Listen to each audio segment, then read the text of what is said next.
And just in terms of the affordable cost rental, this is really important in terms of it's the first time ever in the history of our state that we will have affordable cost rental accommodation, providing that for our citizens, for people who are earning just above the social income threshold and who don't qualify for social housing but are struggling, really struggling to secure affordable homes and affordable homes to rent. And that's the historic model in Ireland. You know, we talk about investors and all of that narrative is what dominates the media at the moment.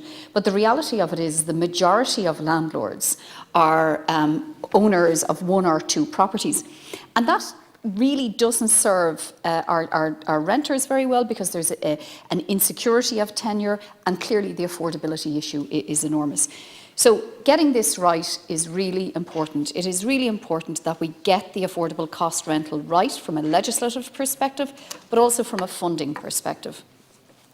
And Senator Higgins, I have also read the SRI report, and what it very clearly states is that yes, the government should increase funding, capital funding for housing, and I absolutely agree with it. I think all of my colleagues in government do. We were all very proud to vote for that biggest capital housing budget in the history of the state, the 2.2 billion that has been approved for this year, much of which we can't spend because of COVID. You know, there's a huge delay there. But once we get this legislation through, it does then give us the legislative framework to actually improve, increase, and significantly increase the capital budget for housing. But what it estimates, what the ESRI have told us, is that government should increase its capital funding to somewhere in the region of 6 billion, 4 to 7 billion. It also says, though, that there's a requirement of probably 12 billion a year for the next 10 years in terms of housing investment.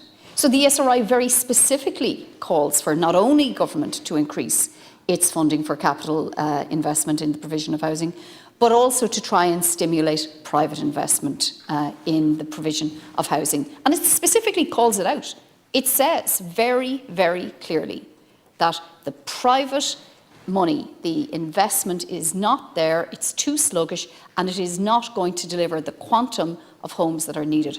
So in terms of making our affordable cost rental, I think this is a very prudent move. It mirrors what has been done in Europe. It mirrors the Vienna model, where you do have ethical, sustainable funds investing in the provision of housing. It's not the traditional leasing model, and I think to conflate both is a mistake. This is about ensuring that not only will the state invest in the provision of affordable cost rental, but also ethical, sustainable funds will invest in providing affordable cost rental. And I think that is really important, that we